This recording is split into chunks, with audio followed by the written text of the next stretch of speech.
from Hollywood, the Hollywood Radio Theater.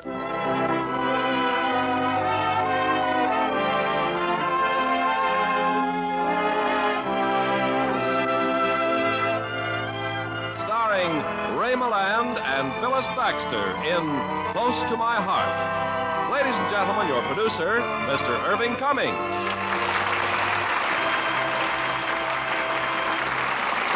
Greetings from Hollywood, ladies and gentlemen. Our play tonight, produced by the Warner Brothers Studios and directed by William Keighley, is outstanding in its appeal to those who wish to become parents by adoption. It's Close to My Heart, the moving story of a man who felt he must know the background of his adopted baby. And as our stars tonight, we have one of our best actors, Ray Milland, co-starring with that delightful actress, Phyllis Thaxter. Now, Close to My Heart, starring Ray Milland as Brad and Phyllis Thaxter as Midge.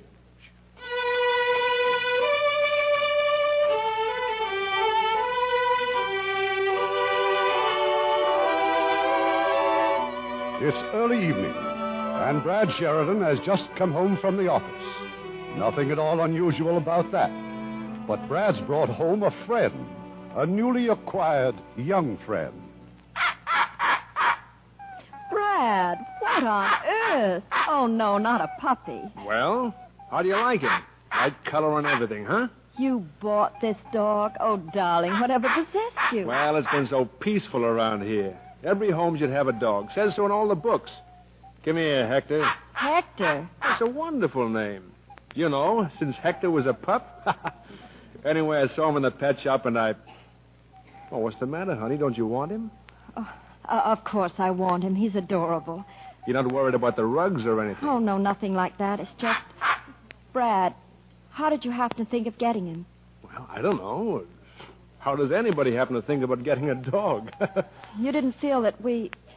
Oh, I know it sounds ridiculous, but it's true. What's true? That a lot of people who don't have children, well, they get dogs. You're right. It does sound ridiculous. So that's why I bought Hector, huh? Just because there's an empty room upstairs we've never used for a nursery. Well? That's one way of saying it, yes. I can't help it, Brad. I feel like such a washout. Honey, are you foolish enough to be ashamed of not having a baby? I'm not foolish, and I am ashamed. Of course I am. How could a wife feel worse? Oh, Brad, darling, don't you want a baby? Sure, I want a baby if you do. Maybe even 2 babies. Well, we'll never have any, Brad. Who says we won't? A pretty big doctor named Williamson. I saw him this afternoon. You going to take the word of just one doctor? No, but after you find they all tell you the same thing, you'll begin to believe it. Well, honey, life is more than just babies, you know. We can be footloose, fancy-free. Why, I might even wangle a foreign assignment or... Well, can't we get one through the mail or something? Or adopt one? Or... Brad, do you really want to adopt one? Why, sure. What's wrong with that? Now, look, you go downtown the first thing in the morning and bring back something that cries. Oh, be serious. I couldn't stand it if I thought you were just teasing. But I am serious. But just one thing. Yes? It's got to be a girl. So she'll grow up to be just like you, beautiful and sweet and... Oh, poor Hector. I guess he just doesn't want any competition around here. No sense yelling about it, Pop. You're in for plenty.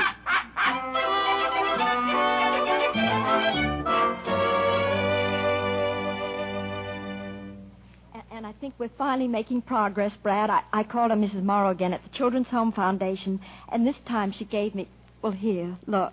Application papers for adoption. Well, imagine that. After 3 weeks, she finally gives us some forms to fill out. But you don't understand. They've got a waiting list of over 100. That's just what I do mean, Midge. It's so hopeless.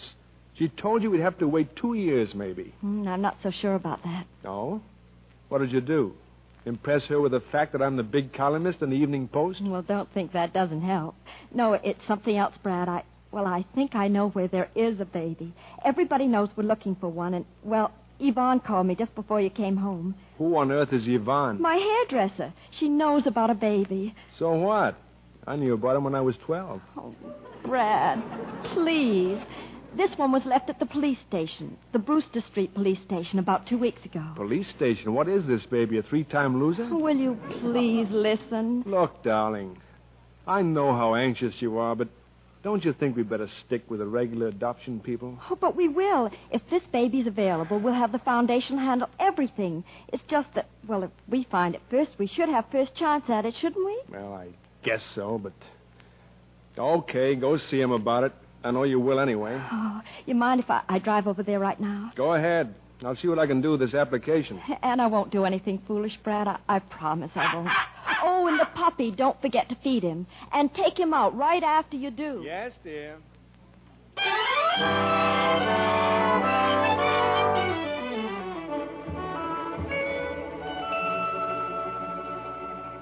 But they wouldn't tell me very much at the police station, Mr. Duncan. They said I had to see you first, so, well, here I am. And you see, I'm a probation officer, Miss Sheridan.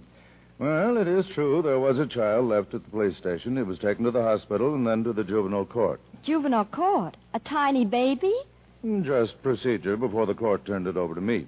But where's the baby now? He's in a boarding home. Then it's a boy. Oh, it's nice to know even that much.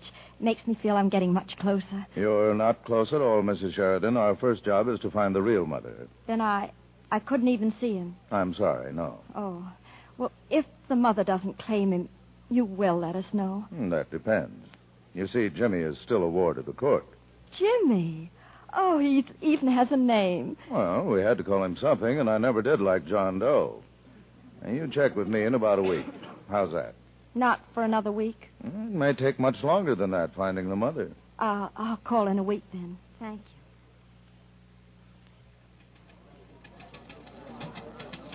you. Midge? Hiya, honey. Oh, Brad, I know you're terribly busy, darling, but I just saw that Mr. Duncan again. Duncan? The probation officer, the one I saw last week. Oh? He said he had nothing more he could tell me. Well, it's probably better this way. There's no telling what we'd be getting into. Oh, but, darling, I just got a wonderful idea. Now that we know the baby's at the boarding home, and we know his name is Jimmy... Oh, Brad, I've simply got to see him. But what can I do, Midge, if the probation officer refused but to even... you know everybody at the city hall, and you can find out anything if you just tell them... Well, tell them it's an item or something for your column. Midge, what if you do see him? You still can't get him. Please, darling, let's stay out of this. Brad, you won't even try? Oh. Okay, I'll try.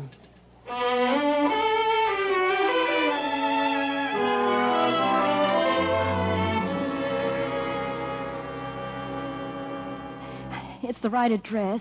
Brad, please ring the bell again. I just did. Well, maybe they didn't hear it. They heard it.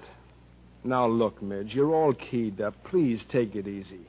Coming here to a boarding home isn't... It doesn't mean a thing. Ring the bell again. Do you suppose it's really possible to become a father just by ringing a bell?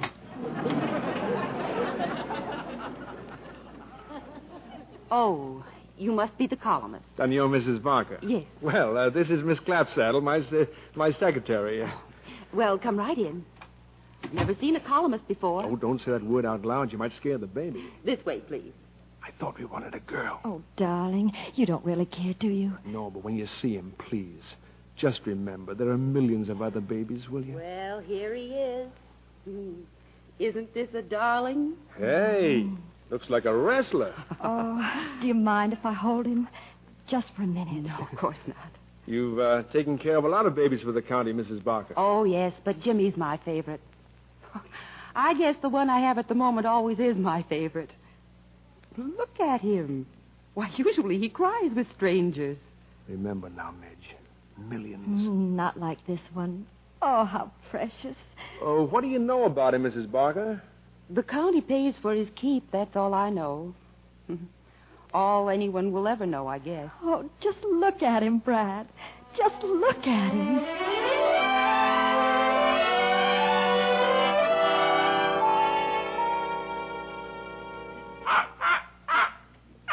I am listening, Midge. Honest, I am. How can you listen and play with a dog at the same time? Easy there. You called Mrs. Morrow at the Children's Home Foundation. Yes.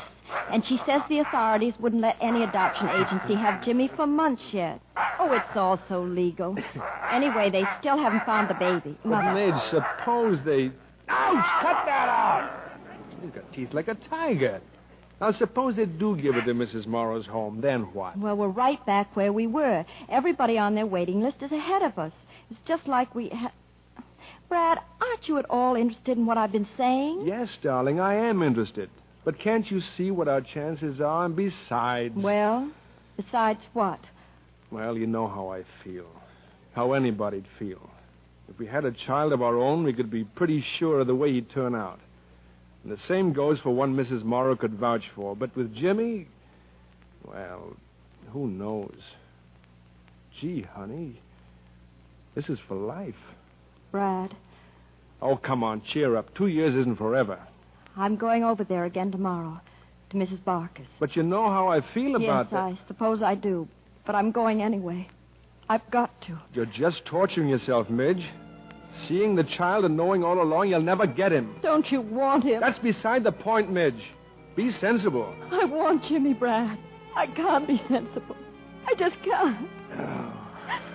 All right. Go ahead. Go and see him tomorrow if you want to.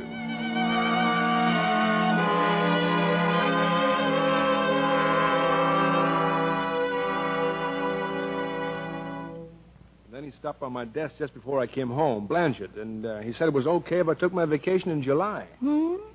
Oh, yes, dear. That book must be very interesting. It is. You know, he really should have a sister. Who should have what, sister? Why, Jimmy, of course. I mean, whoever we get. The book says they get all sorts of complexes and neuroses, and a boy and a girl would be just perfect, wouldn't they? You said you always wanted a girl anyway. Midge. He could look out for at school, and, he's such a sturdy little baby already. Midge. Did you see Jimmy again today? Yes. Doesn't anything I say mean anything to you? But you said I could see him. That was over a week ago. Oh, Brad, the way he's growing, and he knows me now. He really knows me. I'm sure he does. How often have you been going over there? How often? Why? Because I've got an idea it's been about every day. And all the while you know there isn't a chance in a million we'll ever get him, even if we wanted him. If we wanted him. Oh, Brad, how can you say that? You haven't even seen him, not since that first time. Can't you understand I don't want to see him? I don't want to get all wrapped up in him. You haven't looked at tonight's paper, have you? Just the headline. Not my column? Well, no, you know I always save your column. Look at it now, Midge. It's about Jimmy, the lead paragraph. Jimmy? I had to do something, so I've asked that if anyone thinks he knows who Jimmy's mother really is, to get in touch with the police. Oh, no, how could you? Because we've got to bring things to a head.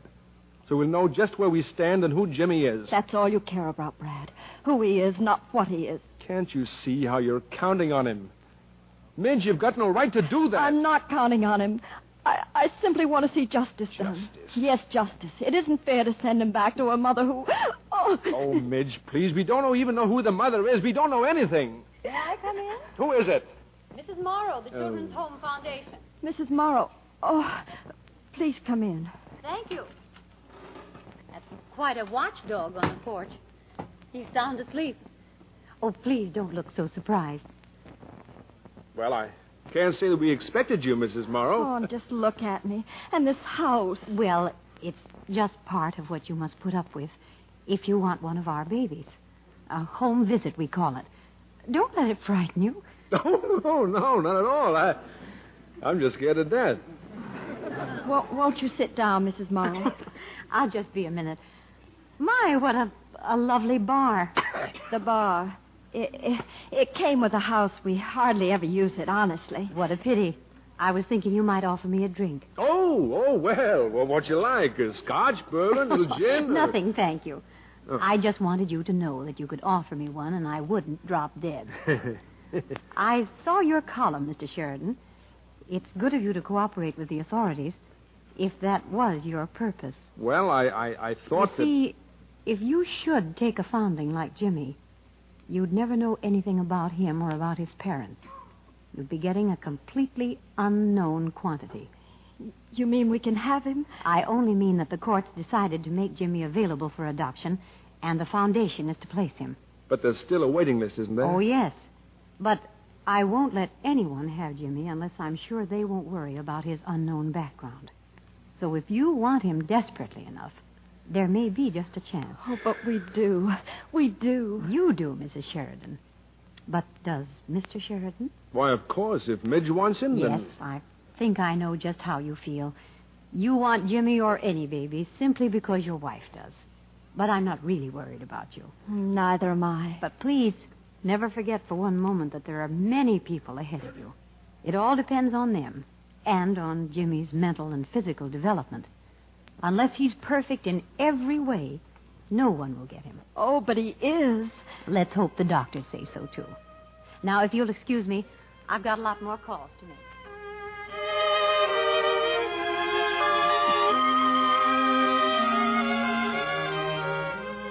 Is she gone? Yes. Oh, I'm such an awful fool, Brad. Why don't you say so? All right. You're an awful fool. But I love you. In spite of? Because of. Brad, I'm scared. For the first time, I'm scared. The thing she said, I mean mental and physical development. She wouldn't have said that unless she thinks that Jimmy is... Well, it's just routine. They've got to check. Gee, I'm scared, too. Brad. All of a sudden, I've got a feeling I'm going to be a father.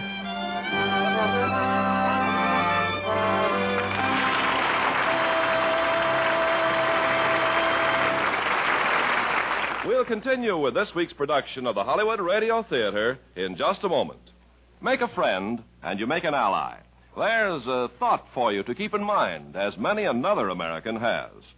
In Paris, there's a statue of such an American, Myron T. Herrick, who was our ambassador to France in 1914. By June of that year, Mr. Herrick was preparing to return home after a most satisfactory tour of duty when the war began. The German ambassador asked Mr. Herrick to take over German interests in France, and Mr. Herrick not only agreed, but personally advanced the German ambassador $5,000 to move his staff out of France. Well, that was only the beginning. In addition to helping Americans who wished to return home, he handled the affairs of the Austrian government in France, also the Turkish, Serbian, Japanese, and later those of Guatemala, Nicaragua, and Liberia. He helped set up a large hospital in Neuilly, and from his fellow Americans abroad, raised $500,000 to keep it going. At the end of 2 years, when he finally left for America, many letters of thanks went with him. One from the grateful French people said in part, "Are you aware of what you have done for the sake of civilization and for France? We had hoped that you would have been kept here forever as the good genius, the good friend, and the extraordinary ambassador." So it was that by going beyond the limits of his duty, Myron Herrick discovered that by helping others, you help your country. Now our producer, Mr. Cummings. Act 2 of Close to My Heart, starring Ray Milland as Brad and Phyllis Thaxter as Midge, with Jeanette Nolan as Mrs. Morrow.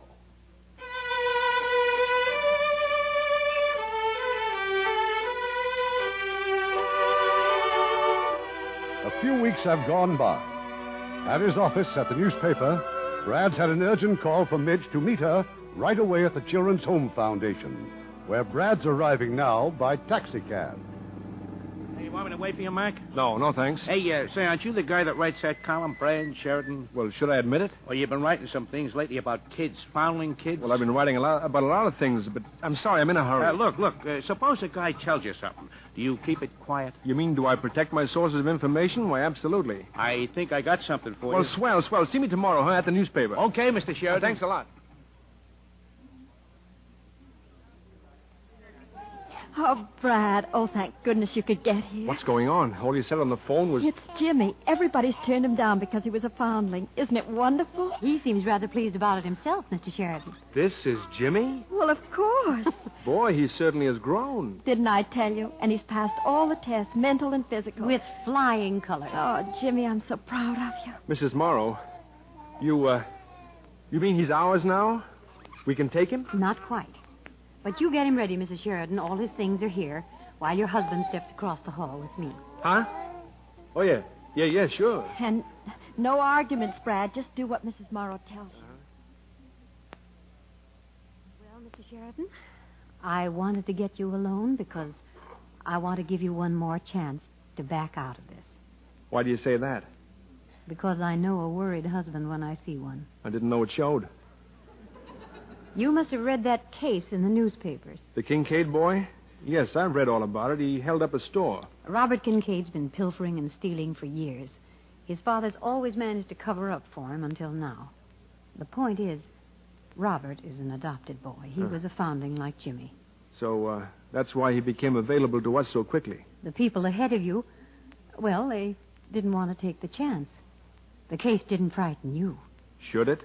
Logically, of course not. Well, I'm scared of my wife, Mrs. Morrow. Of her being so sure. Somewhere in the world, a woman was waiting for Jimmy. Your wife is that woman.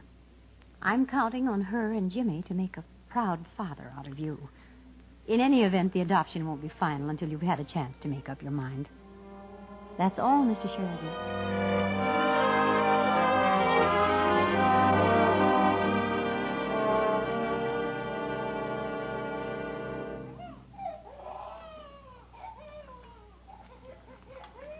Brad, what time is it? Can you see the clock? Yeah. 10 minutes after 4. In the morning. But a baby doesn't cry unless he's... Brad, he stopped. Something must be wrong. Wrong? At last, something's right.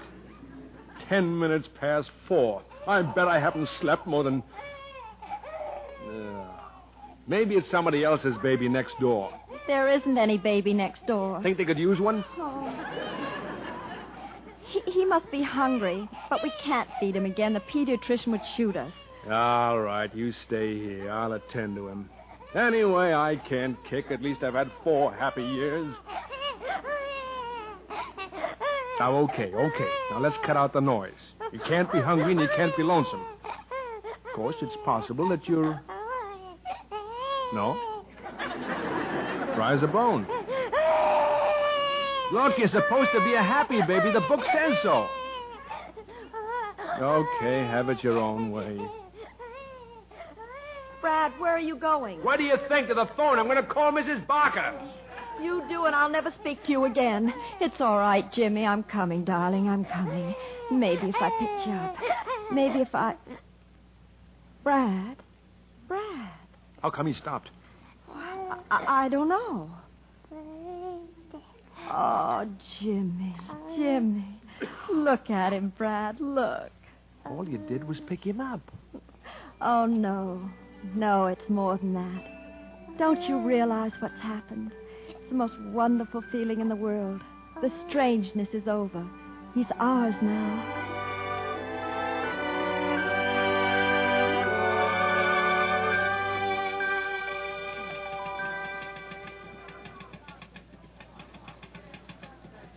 You remember me, Mr. Sheridan, the cab driver? You told me to come by and see you. Oh, yeah, sure. Well, it's about that kid that you wrote in your column about the real mother. Well, that was some time ago. Well, I was scared to go to the cops, but then when I saw you, well, I kind of What figured... about the real mother? I can drive you to where she lives. A walk up on the south side. How do you know she's still there? I don't. Not for sure. Okay, come on. I think we better find out. Well, it's late at night, see, and this dame is standing on the corner. She sees me cruising, and I pick her up. She had this box. Box? Well, at first I didn't even know it was a kid. Then I heard the squawk, and I almost hit the car ahead. Anyway, I drop her at Brewster and 41st. 10 minutes later, I'm still looking for a fare, and she hails me again. Only this time, she ain't got the box. How would you remember her apartment number? I didn't. But when I see your piece in the paper, I hung around the building till I see her go in. Oh, I couldn't forget her, Mr. Sheridan. She's a real Lulu. A blonde. Well, this is it. Top floor. Apartment 36. Wait for me. Get away from the door, mister. I told you, this is my sleeping time. I'm sorry, but I got to talk to you. It's about your baby. Oh, listen, you. Nobody's going to hang a rap on me for ditching that kid. Nobody's trying to hang anything on you. Can I come in? Come in. Look, that kid wasn't mine. I'm telling you the truth. And if you cops are smart, I'm not a cop. The police know nothing about this. You're not a cop? Who are you, then? My wife and I adopted that baby. Adopted it? And it's only natural we'd like to know something about his parents. His mother. Well, she had the next room down the hall. Only she's not there now. She's dead.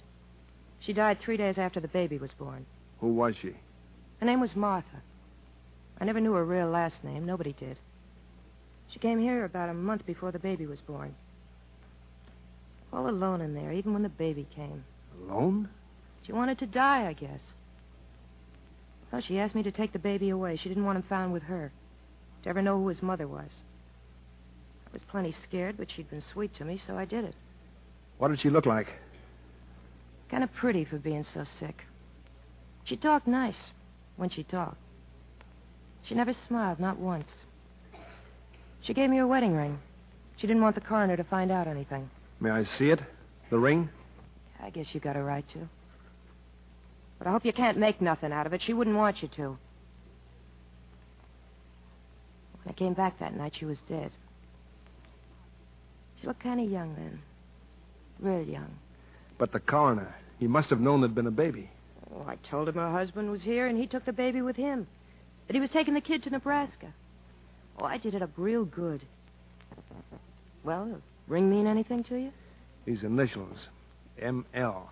E.C.H. Martha L. and E.C.H. What about the cops, mister? This'll be just between you and me. But only as long as you're telling the truth. Okay. Now go on. Get out.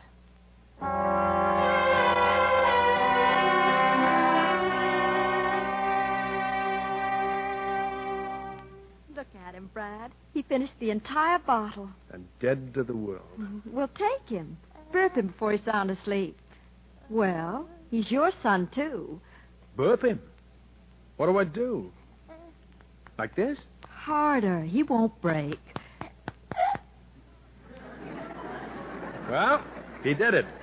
Well, Jimmy, you've done your duty and I've done mine. I'll take him, dear. What's your hurry? Can't I... I'll get it. Hello? Oh, yes, Mr. Frost. Well, he's holding the baby at the moment. Oh, the most wonderful baby in the world. Yes, go right ahead. I have a pencil. Yes. Martha L. E.C.H. The last 5 years. That's all? Oh, thanks. I'll give it to him right away. Brad, that was Mr. Frost. Oh? He told me to tell you that the records in Sacramento show no Martha L. E.C.H. marriage on file in the last 5 years. Oh, that's a funny thing to phone about, wasn't it? He said it might be important. Is it? Oh, it's just routine, honey. Little research. For the column? Yeah. You mind if I go out for a while? Then it is important. Well, in a way, yes. Just give me my baby. Take care of her, Jimmy. He will. But if you're going to be late... Oh, don't worry, honey. I'll phone if I am.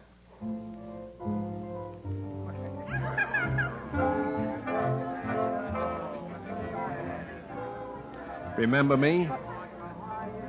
What do you want now? Lay off me, will you? You're a hard gal to find, Arlene. Not if you know the right bars. You didn't come clean the other day, did you? I gave you the ring and told you all I knew, so what do you want? Well, I've had some records checked in Sacramento. Marriage licenses. They've got nothing on file that checks with that wedding ring, Martha L. and E.C.H. Nothing in the last 5 years. Are you alone here? That's right. Well, I've been to the police and the coroner's office, too. Don't worry, I haven't mentioned you. Not yet. This is a photograph of Martha I got from the coroner. They also took fingerprints, but they didn't match anything in the files.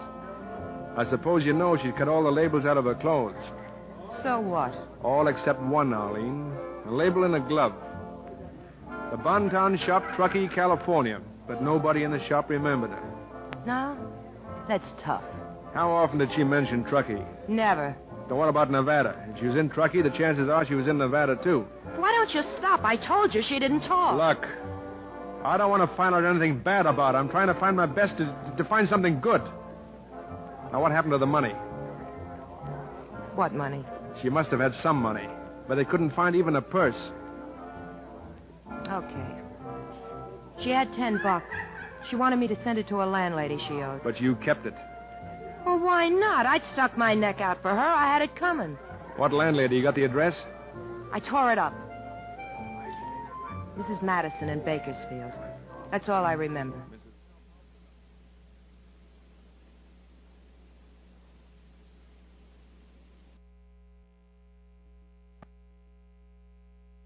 Madison, Bakersfield. Thanks for the help.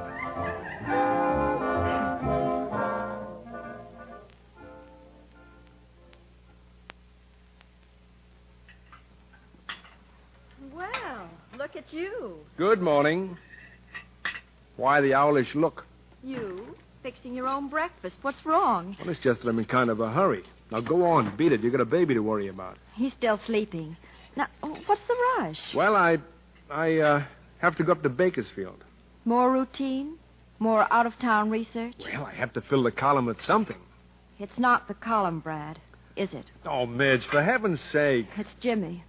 It's something about Jimmy. What makes you so sure? It stood out all over you ever since we got him. You've been worried, Brad. You know you have. All right. I've been worried. But I'm only trying to find out what most people know about the babies they adopt. What I've done has been for you, Midge, and for Jimmy, too, as well as myself. But why, Brad? You're still thinking how badly the Kincaid boy turned out. Of course not. But can't you see that if you feel one way about Jimmy and I feel another, then Jimmy's not part of us. He's between us. There's nothing between us. Nothing. Nothing ever can be. Certainly not a little baby. Little? No. He's not little, Brad. He's as big as anything in life. If I felt I had to give him up for you, or if you felt that you must keep him for me, what then? I know you believe you've been thinking of me, but... And I have. I've got to know you have the baby you deserve, and in your heart you must want to know it, too. Midge, why haven't you asked me what I've found out? Because it doesn't matter. Well, I don't know much. Not yet. His mother's dead, and she wanted to die. Brad. Just let me find out why, and all three of us will be happy. That's why I want to go to Bakersfield. Then go, darling. Go and find out. I'm not afraid. And neither is Jimmy.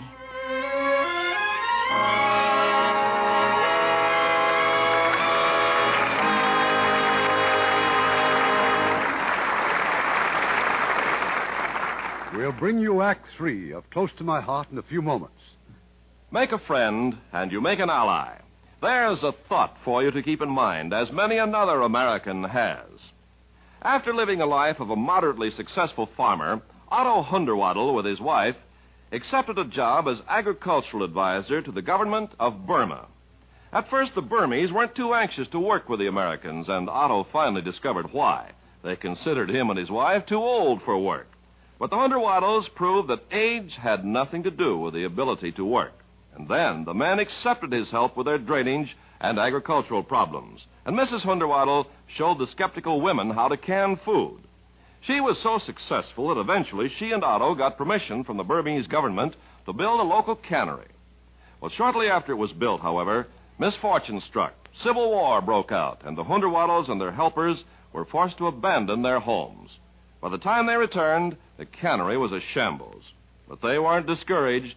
While Otto remained in Burma to help the villagers rebuild their homes, Mrs. Hunderwaddle returned to the United States to raise money for a new cannery. By the time she returned to Burma, she had secured more than enough money and equipment. When last heard from, she and Otto were still helping the Burmese farmers and working in the cannery, for they'd learned that by helping others, you help your country.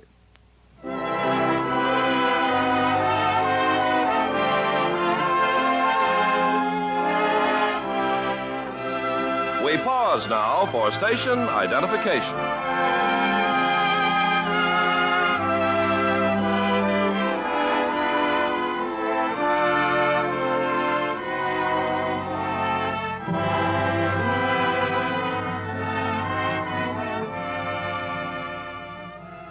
The curtain rises on Act 3 of Close to My Heart, starring Ray Milland as Brad and Phyllis Thaxter as Midge, with Jeanette Nolan as Mrs. Morrow.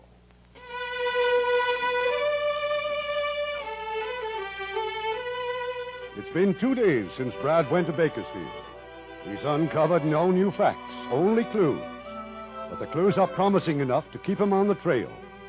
Meanwhile, at home, Midge has a visitor, Mrs. Morrow from the adoption agency.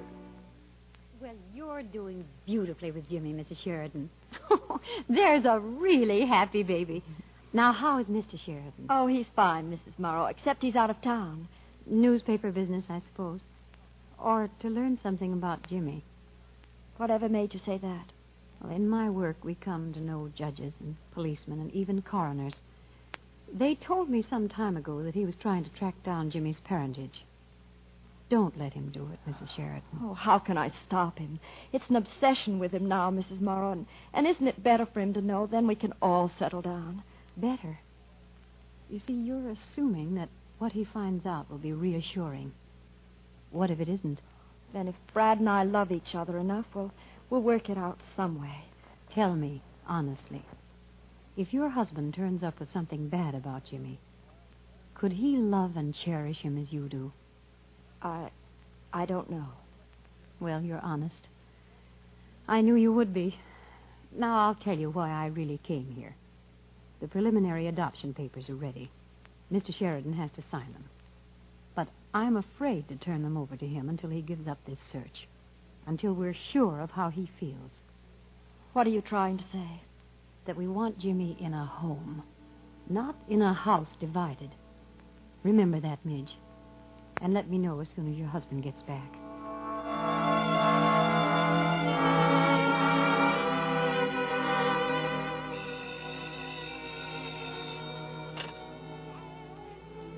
Hello? This is Western Union. We have a telegram from Mrs. Sheridan from Bannister, California. This is Mrs. Sheridan. Will you read it, please? Jimmy's mother was Martha Lawrence, a school teacher here. Fine reputation, but left suddenly without explanation. Staying on to investigate. Miss you. Love, signed Brad. Thank you.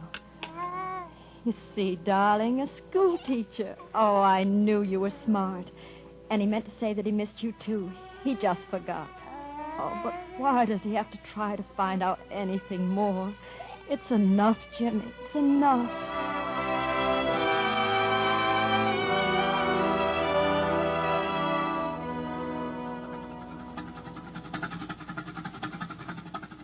I hired a car and drove out here to your farm, Mr. Williams. I heard in town that you were related to Martha Lawrence. I better shut off the tractor. No, we really weren't kin to Martha, but she lived with us, Mr. Sheridan. Called us aunt and uncle. She had no relatives at all? No close ones, anyway. We tried to make up for it. Mm-hmm. Then, after she started teaching in town, she used to come out just on weekends. Did she have many men friends? We never really knew. The only man I remember her mentioning was somebody she met in the library. You know his name? No, I never even saw him. Then the initials on the wedding ring, the ECH. I just don't know.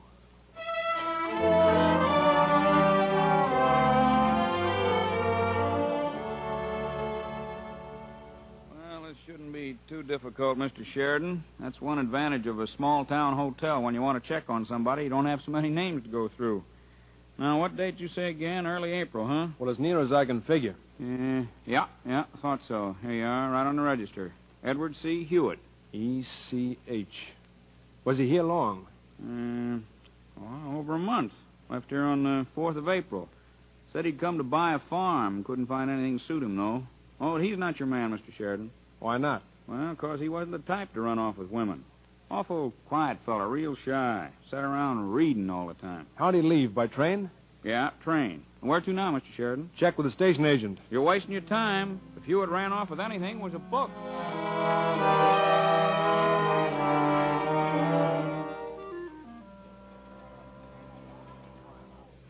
Well, that's quite a story, Brad.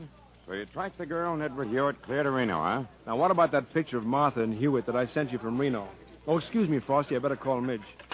She doesn't even know I'm back yet. What about the picture? I checked it against our photo files. No luck. How'd you get it, Brad? Well, you know those street photographers that hang around in front of courthouses? Yeah? Well, on a hunch, I showed them Martha's picture, the one I got from the coroner, and he remembered it. Coincidence? No, not entirely. It seems he'd taken a picture, too. Martha and Hewitt, right after they'd been married. Only there was a mix-up, he said. They'd paid for it and told him to deliver it to the hotel, but when he did, they'd gone, checked out. Anyway, he still had the print, so he, Hello? Well, I'm back, honey. Oh, Brad. But why didn't you let us meet you? Where are you? At the office. You couldn't have met me anyway. You know what time the plane landed? Right at Jimmy's bottle time. I didn't want to make you choose between us. How much longer will you be, darling? Well, I'm leaving now, and I've got good news. And look, keep him up, will you? I want to see him. I will, darling. Just hurry. Right. You sound pretty cheerful knowing so little about this Hewitt guy. Well, she was respectable. Why shouldn't he be? What about this photo from Reno? We could run it tomorrow. Good human interest, and, well, somebody should recognize him. Well, I just don't know, Frosty. I sort of quit worrying about him. Still, I hate to pass up any bets. Okay, go ahead and run it. But just don't mention Jimmy. Right.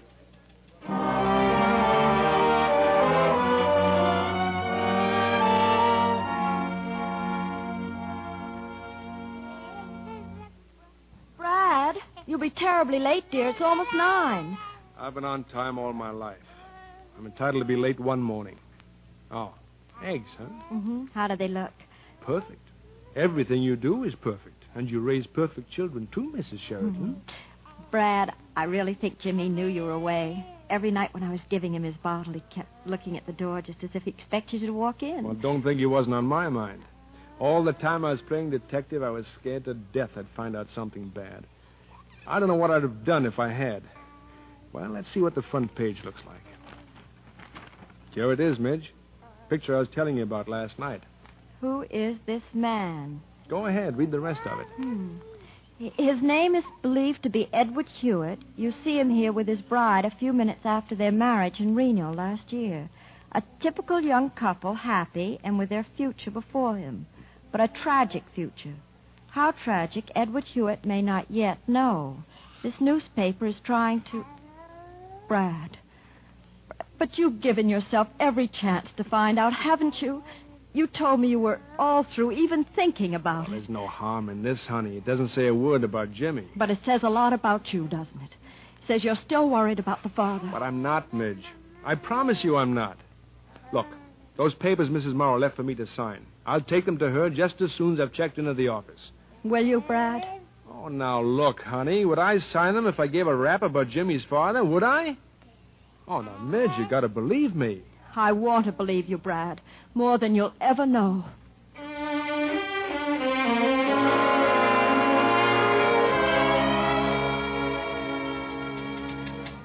Well, what about the picture, Brad? What's wrong with it? Kill it in the next edition, will you, Frosty? My wife's going crazy. Well, it's too late. A guy thinks he recognized Hewitt. If he's right, you'll know where Hewitt is. Of course, maybe he's wrong, too. Sure he's wrong. But in 2 hours flying time, you could find out. Who is he? Come on to my office. Got it all on my desk.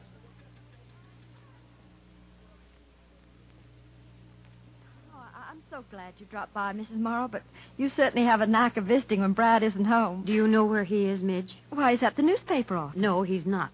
I just came from there. You see, I didn't like that picture in the morning paper. How did you know it was about Jimmy? I recognized the mother's face. I've had a coroner's photograph, too. Oh, Mrs. Morrow, you've got to understand. It's just the newspaper man and Brad, that's all. Your husband has gone to San Francisco to try to identify Jimmy's father. A man in San Quentin prison. Prison? But it doesn't matter. It doesn't make any difference. It can't. Midge, we both know how he must feel with Jimmy's father a convict. Well, all convicts aren't bad clear through, and besides, he might not be the right man. The point is, your husband wants to be sure. Don't you see? If he thought of Jimmy as his own, if he were capable of that, he wouldn't care. With the example of the Kincaid boy staring us in the face, don't you know that I have to take Jimmy back? You can't. He's mine, Mrs. Morrow. I have to, Midge. But the adoption papers. Don't try to fight this. I know how the court will rule. It's not that. Don't you see? If Brad signed the papers, and I know he did, it proves that he really wanted Jimmy in spite of everything. Oh, Mrs. Morrow, please. Wouldn't that make a difference to you? I'll call the office. Mr. Frost, he'll know if Brad signed them. Yes, your husband left the papers with Mr. Frost. Unsigned. Unsigned. You've been right all along, Mrs. Morrow. I suppose I always knew you were right. He didn't deserve Jimmy. Don't blame him too much. Under different circumstances, he'll make a wonderful father. Someday, I'll get you another baby. Another baby? Oh, no, dear God, no.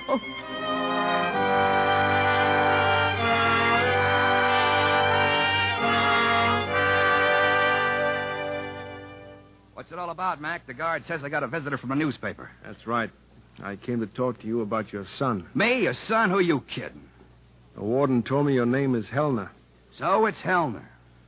Didn't you hide out in Bannister using the name of Edward C. Hewitt? Maybe. Maybe not. Now, what's this about a kid? Didn't you marry a girl named Martha Lawrence in Reno? What's she after? Nothing. She's dead. Dead, huh? She died giving birth to your son. Leave it to Martha. She reads somewhere that the wages of sin are death, so that's for her. For me, too, huh, Mac? The records say you killed a guard in a prison break just before you met Martha. Then you shot a cop before you were finally recaptured. Something like that, yeah. Go ask the warden. But it doesn't make sense. The people in Bannister said they all liked you. I was hiding out. When you're hiding out, you don't go around making people sore. But it couldn't all have been an act. There must have been something about you to appeal to a girl like Martha. Appeal? Sure, books. That's how I met her in the library. I like books. They're great time killers in stir. Besides, I really went for Martha. But the minute she hears I'm on the lam, she runs out. I never even knew about any baby. Would it have made any difference if you had? Yeah, plenty. There's no place in my business for kids, Mac. Thanks, Helner. I guess that's all. Hey, where do you fit into all this? Well, my wife and I, Jimmy lives with us. Jimmy, huh? Hey, how come she didn't name him after me?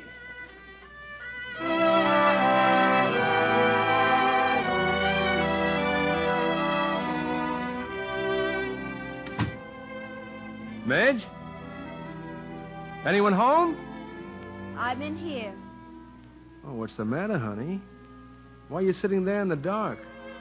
Well, did you find his father, Brad? And you know where I've been. Well, that makes it easier. Does it? What was he like? Oh, not so bad. Just a guy. You're lying. I know who he is, too. His name is Helner, a murderer in the death house. That's right, Midge. As brutal and callous as something out of the Stone Age. A monster to breed monsters? How'd you find out about all this? Does that matter? Where are you going? To see Jimmy? Well, Jimmy's gone. They took him back, and I'm thankful. Thankful for his sake. They can't take him back. Tell that to Mrs. Morrow. You mean now that they know the truth, they don't consider him eligible for adoption? Protecting you from Jimmy? No, Brad. They're protecting Jimmy from you. But you've got to have Jimmy. We'll get him back if you have to go through every court in the country. Will we? Brad, I know you think you love me, and I know you try to put up with anything to keep me happy. But I won't let you do it. Not at the expense of that poor baby. Where have they got him? At that boarding house? Brad, you can't do it. Can't I? Just let them try and stop me.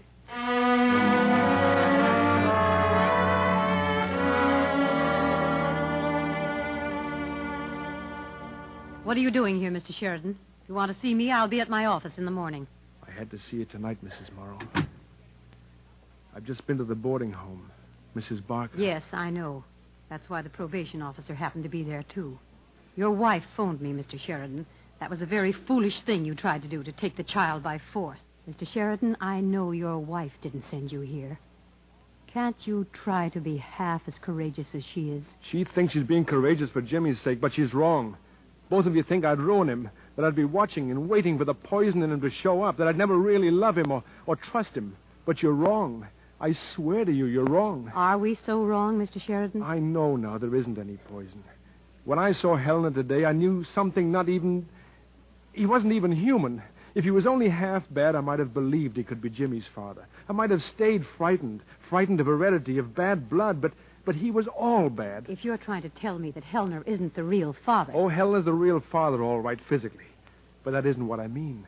I talked to the prison doctor. He told me that Helena couldn't transmit to Jimmy any characteristics he didn't have when he was a baby himself. And what does that prove? Well, Helena wasn't born a criminal. Nobody is. What I'm trying to say is that there were two Helenas. The Helena I met in the death house and the one I never saw. The one that could have become anything if he hadn't been born in the slum, if he hadn't had to go out and fight the world before he was old enough to know how. You see, I know about that other Helena. I'm not so sure I understand you, Mr. Sheridan. Well, I met Helena's brother today. The prison doctor introduced us. There were 5 children in that family, and only one went bad. Why? Because he was the one with the ambition to get out of that slum, and there was no one there to tell him how. Nobody except sneak thieves and gangsters, and so he died. inch by inch, prison sentence by prison sentence. Mrs. Morrow, Jimmy's father isn't that murderer in San Quentin. His real father died years ago, as Jimmy might die, without the love and understanding Midge could give him, and I could give him now. Sit down, Mr. Sheridan. I have to make a telephone call.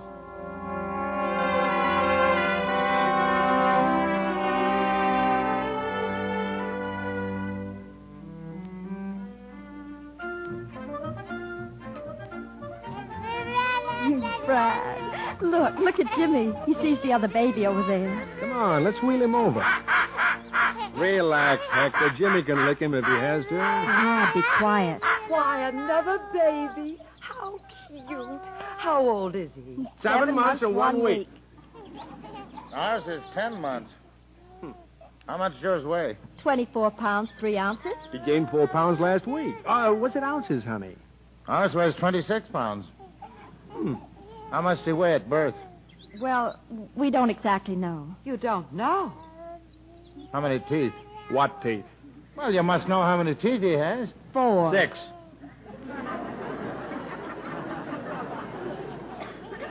This one's got 8. Come along, dear. We'd better start walking home. Yeah. Well, I guess Junior showed that kid a thing or two. Isn't it wonderful, Brad? They think we're really parents. It's like being taken into a club. Yeah, a liar's club. That baby of his never saw the day it had 8 teeth. You're beginning to make sounds just like a father. Hey, wait a minute.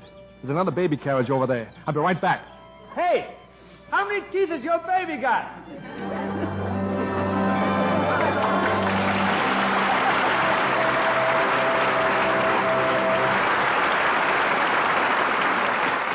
In a moment, our stars will return.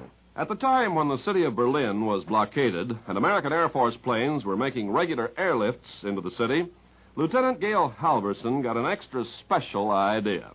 He tied his handkerchief to some candy and chewing gum and dropped the candy chute from his plane.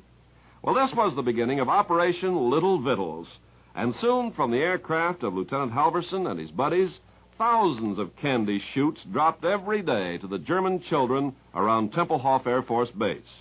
Americans at home heard of the project and sent handkerchiefs to make the tiny parachutes.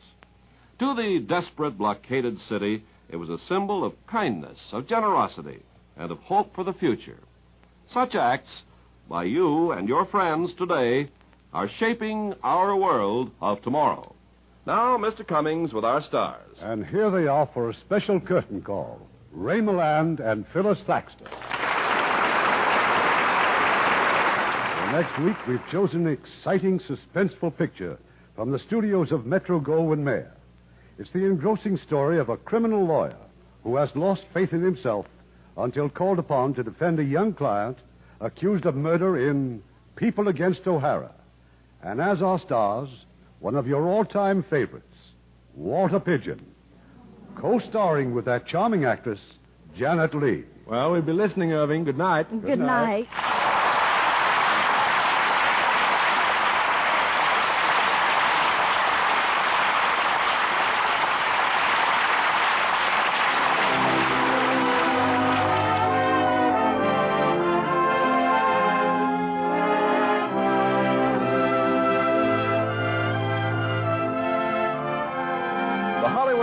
Theater is produced by Mr. Irving Cummings. Our orchestra is under the direction of Rudy Schrager. This is Ken Carpenter inviting you to join us next week at this same time for another presentation of the Hollywood Radio Theater.